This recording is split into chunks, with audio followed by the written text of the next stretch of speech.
Welcome again to part two of this discussion with Maria Wheatley about basically how we're being made this is franchise from our own ancient landscape and ancient sites for lots of reasons, I think. I don't think it's one just reason. Now, between the first video and the last video, there was a very interesting development which took place, and this video, I mean, an interesting development which took place in the House of Commons by none other than Maria's own MP. And you've seen the segment I made about it on my own Substack about it. So, Maria, tell us about this astonishing carry-on in the House of Commons. Indeed, it is a carry-on, Thomas. I certainly agree with that. On July the 18th, the Tory MP, Danny Kruger, was addressing the House of Commons about paganism. He said in one of his comments that England is a Christian society, which, in fairness, the majority are. And then he goes on to say that there's two religions that he's very frightened of. One is Islam, and the other is a growing paganism of people getting interested in things like ancient sites and the old gods. The other thing that's quite ironic about Danny Kruger, this MP for East Wiltshire, the county in which I live, is that he is the MP for places like Stonehenge and the people that go there. Also, what he pointed out in quite a strange statement, and I've written down verbatim, if I may read it out, Thomas, what he Yeah. actually said. This religion,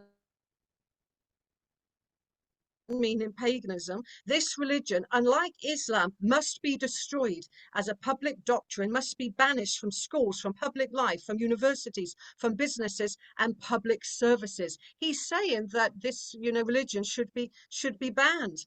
And it's very deeply disturbing that he goes on to say that he feels that it's going to destroy families, it's going to destroy the core of Christianity, and that we are Christian heretics in effect. So I feel that he's so out of touch with the county in which he stands for. Is he out of touch or is there an agenda here? I think there's an agenda. He basically said that he was concerned about the growth of Islam, but then basically he's told them how wonderful they were and how much he admires them and all this kind of thing. And then said that pagans, we guys who have absolutely no power in this world, we've none, zero, are somehow the great. He was using the same language about pagans that you'd hear in the past about Jews, like they're secretly conspiring behind the scenes to destroy our way of life. And this has come out of nowhere. And I think half of the reason he said that is to buy favor with his Islamic constituencies.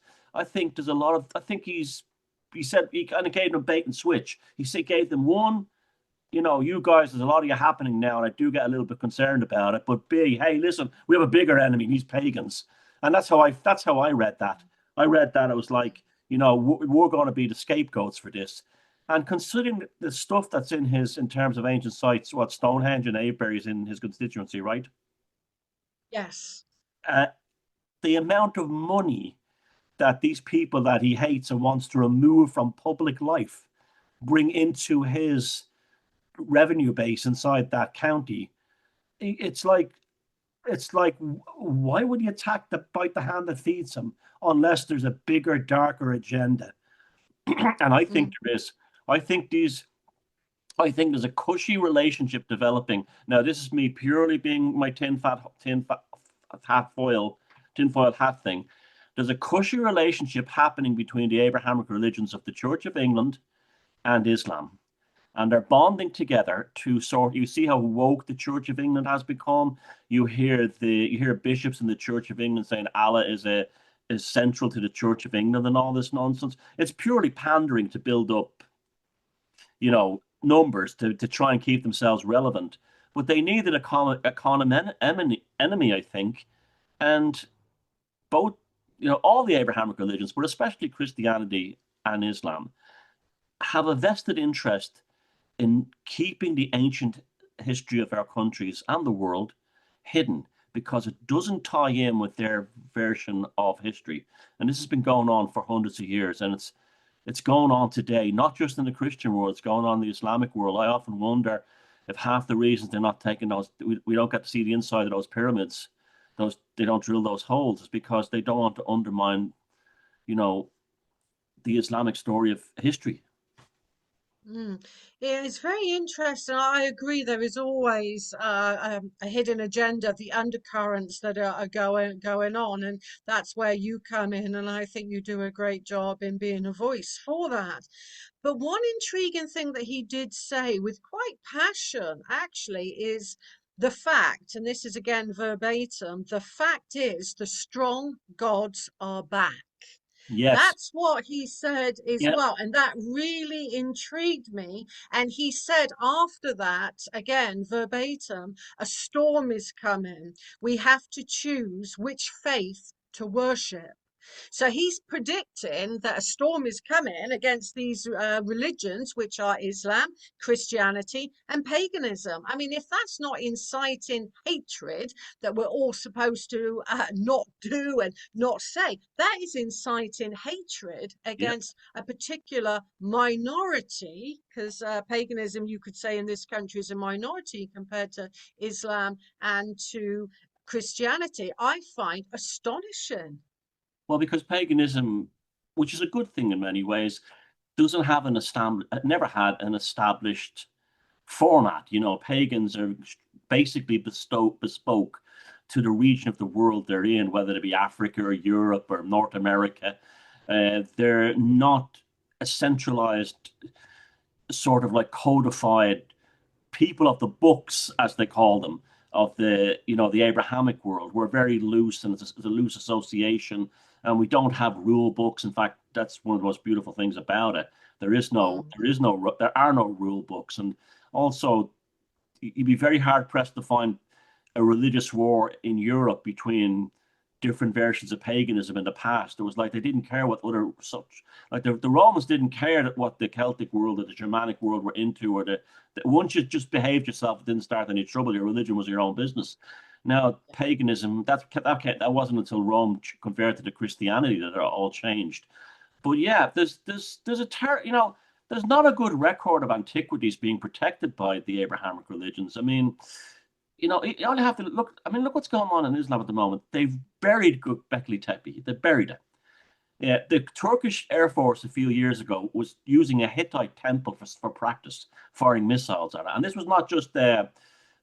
just a few scratchings on a wall. This was a proper temple with statues and architecture and everything. And they were firing rockets at it for target practice. You know, it, they blew up the Buddhas in Afghanistan. They smashed all the ancient Hindu and other things, Mesopotamian, Sumerian things in the Middle East. They actually go into the place and hammered them. The Taliban killed the chief, the top archaeologist in that part of the world. They don't. I have a friend who, they don't want anything to believe that anything existed before, you know, Adam and Eve.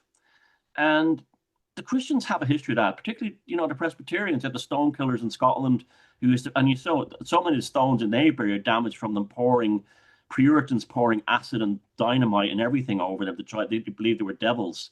And then you have all the statues in Catholics, well, where it was early Christians, all the iconoclasts smashed all the noses off the statues of the gods. There's a long history of intolerance for paganism, and it's only because we had no power that we got away with it. But there's people, like you said, taking an interest. Nordic paganism, Celtic paganism, Anglo-Saxon paganism, you name it. Even African people are taking an interest in African paganism. And even in Israel, there's a growing pagan movement in Semitic paganism. So it's, you know, it does make you a little paranoid. It's like if he can make an inflammatory, hateful speech like that, what are we not hearing that's been said out of the public ear? Exactly. And whilst not on the terrible scale of Turkey and other places, we must remember that on the Salisbury Plain there are 2,000 sacred sites. It's the largest concentration of sacred sites of where we have the equivalent of Area 51. And on the very gigantic Long Barrow, where I found the first elongated skull back in 2015, that's used as a firing practice for the military today. And yet it's the largest long barrow in Great Britain and probably Northwest Europe. It is huge. So that's being misused. And what I've noticed over the years, Thomas, especially on the Salisbury Plain, that the long barrows have been encased in wire like a Faraday cage, whereas West Kennet Long Barrow, Wayland Smithy, and all of the other sites we are familiar with that have tourism are not. When I questioned this with English heritage archaeologists, they said it's to stop badgers going in. So I said, okay, if you want to stop badgers going in, why not do that to West Kennet Long Barrow? There would be an outcry. And also what I noticed with this Faraday cage business, when I first started going to Egypt in the underground complex called the Serapeum, which has gigantic coffins weighing over 100 tons that are 12 feet long by about 6 feet high. They're extraordinary, and there's numerous examples of them in the Serapeum, that they too were starting to be encaged in these like Faraday cages. And when I questioned that, they said it's to support the roof. But these archways over the top of these gigantic coffins that some say are the Nephilim, some say are batteries, everybody has their theory, that was not the case. But I have noticed this over the past 8 or so years. Well, I have a theory, and you know this anyway, that when we start to wake up, these ancient sites will wake up. You look at Irish mythology, what do they tell you? The two of the Danann went to live as the Sidhe, the fairies, inside the mounds and the barrows and the cairns and all the ancient sites. And a time would come in Ireland where people would rediscover the tribe, the Tua, and they would emerge. And there's a great feeling here at the moment among sort of the alternative scene that that is happening, that there that you know that that is happening in Ireland. And explain to me about the Faraday cage thing. Is that like is what do you think is the reason? Well, if it is a Faraday cage, is you mean it's some kind of shield to stop some kind of energy getting in or out?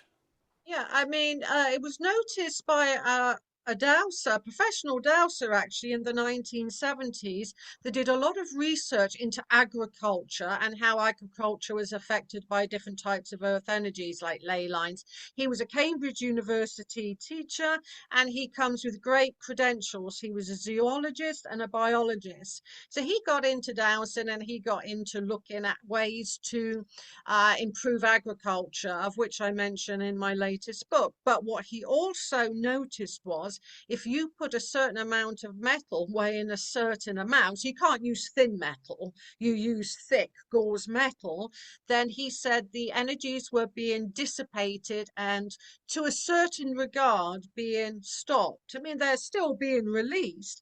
And he did different weights and different measures and looking at the type of, and if that is indeed correct, looking at the type and the weight of the metal along the long barrows along off the Salisbury Plain that hardly anybody goes to except researchers like myself, then they are thick metal. And the thick metal, when I measured it in a rough millimeter, sort of going round, it was what he claimed to have blocked energies many decades ago.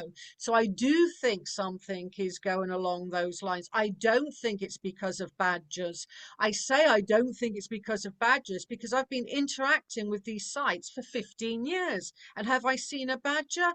No, No. I just have not seen any badgers in that area. And if I did, I'd respect that viewpoint because it'd be saving the sacred site. And I'm one of the first, as you know, Thomas, that would want the sacred sites to be saved and not to be, disturbed in any way, shape, or form. And when we looked at ancient Egypt in the Serapeum, that's also surrounded by a Faraday cage. When you ask the official line of why are these gigantic coffins underground, and there are many perfectly, they're like laser cut, then the official kind of interpretation is there for Apis bulls that were sacrificed. And yet, you'd have to really shove a bull in there, and they're very, very heavy Apis bulls.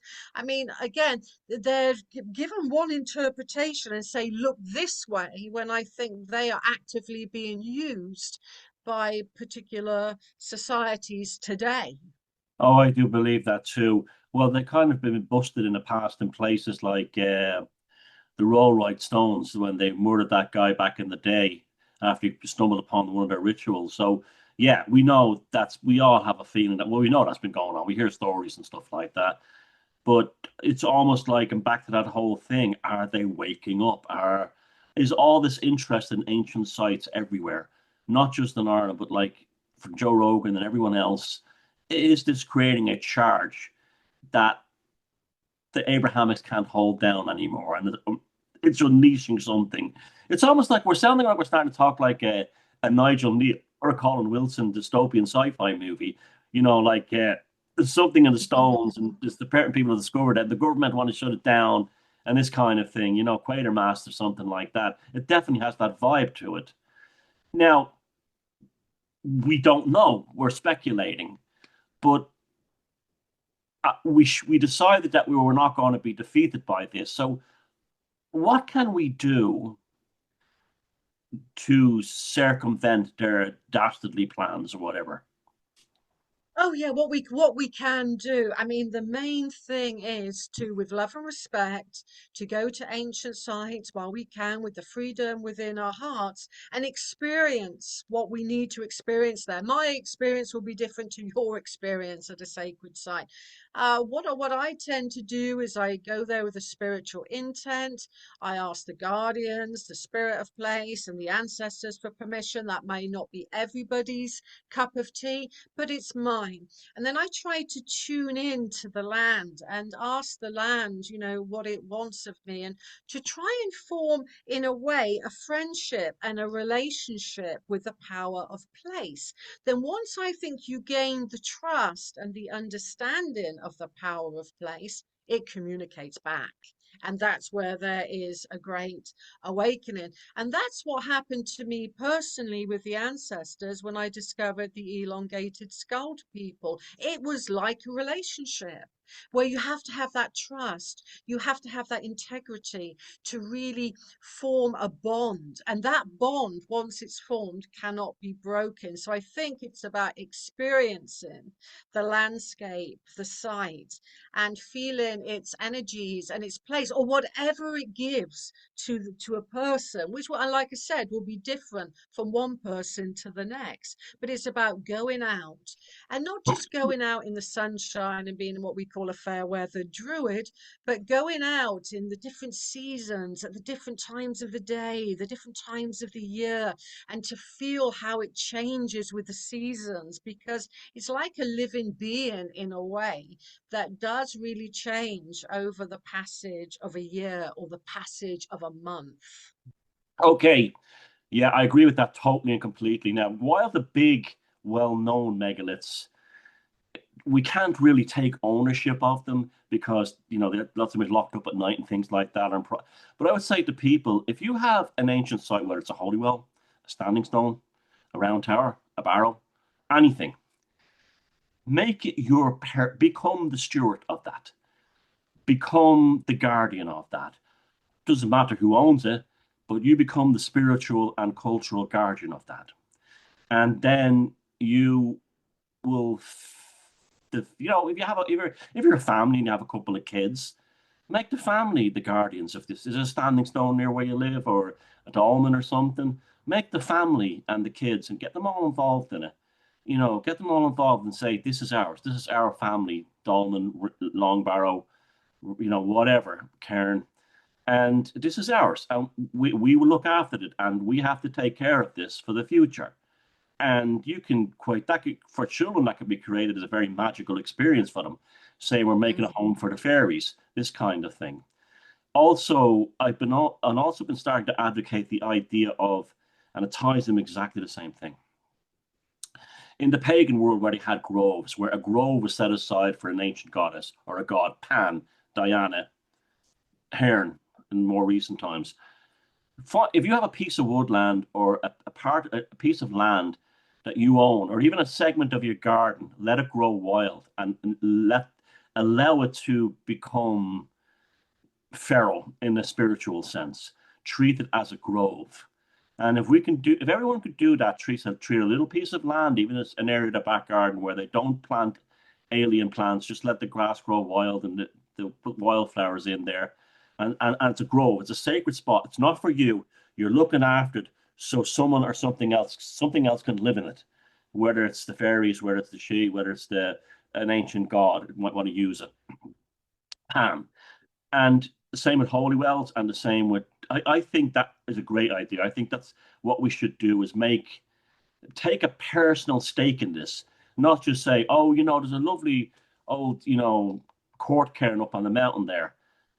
No, say to yourself, I'm going to become the custodian of this for future generations. I'm not going to do anything to it, but I almost go up there and reassure it and reassure myself. No matter what comes in the future, I'm passing this on for the next.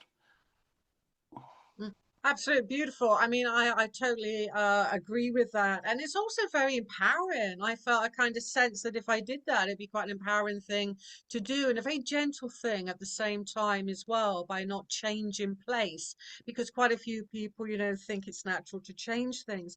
And also, I think what we can do, you know, as when we interact with more than one stone. So say you're at a sacred site that has more than one standing stone, or you're at a calm that has more than one standing stone visible. You can have some real great fun with the family by doing some pendulum dowsing. And you don't need to be an expert. All you need to do is hold a pendulum like that over the stone. And what you'll notice, if you've got two stones and two people are doing it at the same time, they're often what's called paired or twins. And the pendulum will start going around like clockwise, and you can count how many times. And then if they're twin stones, they change that pendulum exactly at the same time. And that was noticed many decades ago at the Rollright ring, and that was discovered by Tom Graves, who did a lot of pendulum dowsing there. So I think we can have fun with the energies there. And some people like to feel the sites at the equinoxes and the solstices, which become quite famous around Avebury and Stonehenge, as we know. But what was noticed again at the Rollright ring, and what I discovered around Avebury, was at the equinox, you tend to get ultrasound being released by the standing stones, and they don't go into the stone circle, they go away from the stones as if irrigating the landscape with this sound that's is quite inaudible to most people, but because it's ultrasound, but bats and certain insects can hear that. So there's a lot going on at ancient sites that we can try and tune into on many different levels. When I stood at the stones at the equinox at Rollright, for example, I tuned in my intent to see if I could experience the ultrasound on a very subtle level, not through hearing, but could I sense that moment? And I had somebody with equipment by me that was picking up on the pulsations of the ultrasound. And when I put my hand in the air, that I felt that I sensed it, I was about a second or two out. Yeah, I wasn't kind of completely synchronized, but I could pick up on ultrasound by just sensing and tuning to the power of place. So there's many different experiences that we can have at an ancient site. I've had a lot of animal encounters where I might be just sort of meditating on a place, and you know, a raven or a seagull or something like that, or even a fox will walk by.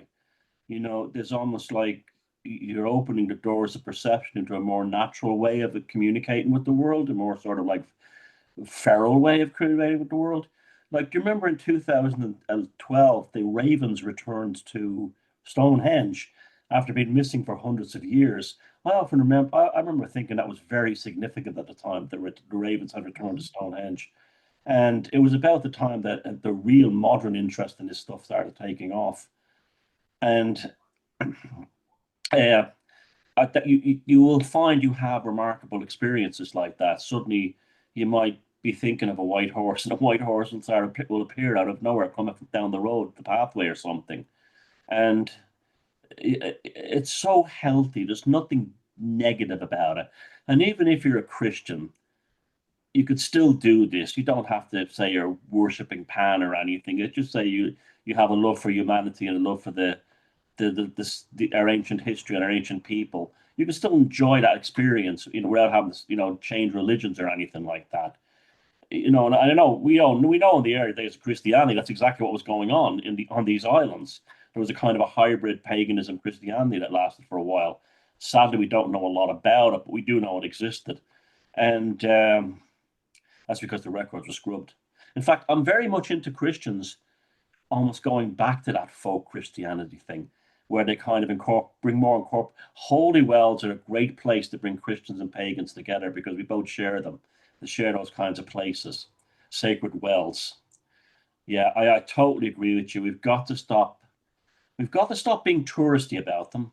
You see, I'm not a great fan about the kind of some of the a lot of carry on that goes on at Stonehenge and other places in the solstice with Egypt's banging drums and and at Ushnock here in Ireland. It gets a bit too chaotic. It doesn't seem very meditative. There seems to be a lot of like posers show up to kind Mm. of like, just because they can. And unfortunately, so I tend to avoid a lot of those things. I don't like that kind of like crowd follower kind of carry on. But I won't go to Ushnock now at Beltane because of the sheer carry on that goes on there now. It's pure woke. They were putting flying Palestinian flags on the rock and everything last year, and this kind of nonsense. And rainbow flags all over the place. It shouldn't be anything like that. There shouldn't even be Irish flags. It should just be nothing, a sense of sacredness and reverence in the landscape, and not to politicize it in any way or to weaponize it for any agendas or anything like that. And I think people would have better luck, as we're saying, do that on your own. Don't get involved with a group of people. Get involved on your own. Do it yourself. Yes, I mean, yeah, I agree. I mean, I'd actually avoid places like Avebury at the solstice now because to me it doesn't feel right and it doesn't feel real. It's just like, everybody does that because they want to have that type of experience. But for me as well, I think when I go to an ancient site, it will communicate to me on a particular level, hopefully, not all of the time, but some of the time, and it changes my consciousness. It really gives me something, and it feels like an expansive awareness when I'm in these places, whether that's in ancient Egypt or in ancient Britain. There is a kind of link between all of the sites. There really is, where I could feel a particular experience, for example, at Avebury or Stonehenge or wherever, and I'll have a similar experience in ancient Egypt. It'd be different, but it will kind of energetically feel the same. So I think the places link us in. And at the end of the day, when we think about how many people can fit into Avebury Henge, estimated, and I say this time and again, there were 2,000 people is estimated. And could you imagine 2,000 people, all with good intent, experiencing maybe a kind of shared consciousness, a collective consciousness at these places, the power that could be generated by that alone. And I think if people like Danny Kruger, the MP we mentioned earlier, is fearful, he's fearful of that. People coming together, maybe in love, maybe in understanding, maybe wanting to change the communities in which they live, maybe wanting to, call out to these ancient sites to ask for assistance. I think that's what he's fearful of, the power of people in the power of a sacred place. Yeah, I here in Ireland, I want to revive the concept of the High King at we're being revived at Tara, someone who's worthy and noble and not picked by politicians or anything, to be the High King of Ireland, a symbolic High King, and he symbolically marries Eru, the goddess, like the old High Kings did in the old days. To you know, and then we all symbol. I've been saying to people like, I've been saying it for years now. Worship Ireland as if it is a goddess. It's Eru. Worship it. Worship if you Albion if you live in England. These they're not just rocks in the sea that we sit on. They're very very deeply spiritual and powerful. And even if you live in America, and you can still do the same thing. There's megalithic ancient sites there too. You can go to in other places and ancient woods. So we've got a few minutes left, and I think between the two videos, for one and two, we've kind of cleared up how we both feel about this and a roadmap for the future. Tell people what you're doing, Maria, what you're up to at the moment, because you're always doing something. What are you at the moment? Yeah, thank you for that opportunity. Yes, I'm giving this weekend, for example, I've got my professional dowsing course. It's full to capacity, but I'll be doing it again next year. I'll be going to Malta on September the 16th for 6 days with the tour. I've got a couple of places left on that. Next year, I'll be going back to Chaco Canyon. I'll be in Mexico next March. And in between me going around to these amazing sites, and each year I'm in gratitude of doing this, I truly am, then I do kind of mini tours over here and 1 day workshops that are very affordable for most people. And I encourage people to bring dogs, their family along. So you don't just think it's a kind of stuffy workshop. It's not. It's very informal, and we share and we care with the people that are around me, and we also have fun as well. So yes, check out my websites and see what I'm up to there as well. Good. I'll put that on the bottom like the last video it run the whole time.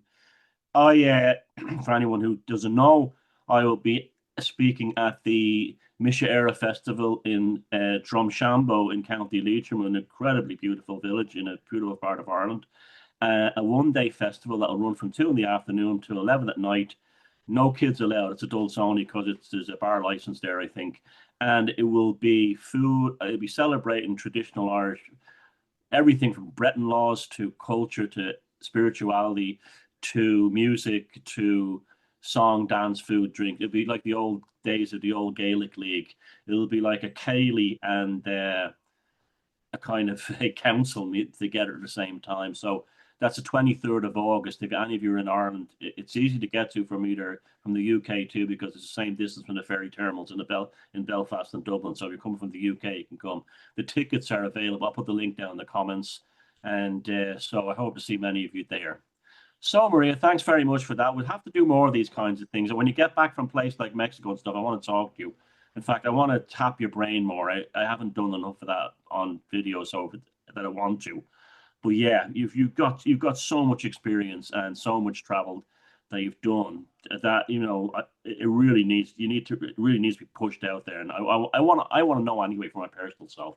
So I hope you come back and do Thanks, this again. Thomas. Thanks, Thomas. And if I was in Ireland around that time, I would definitely come to that festival. It sounds great. So join Thomas at that festival. Thanks very much. Okay, thanks very much, Maria, and have a good See ya. week. And everyone else, look after yourselves and continue the story.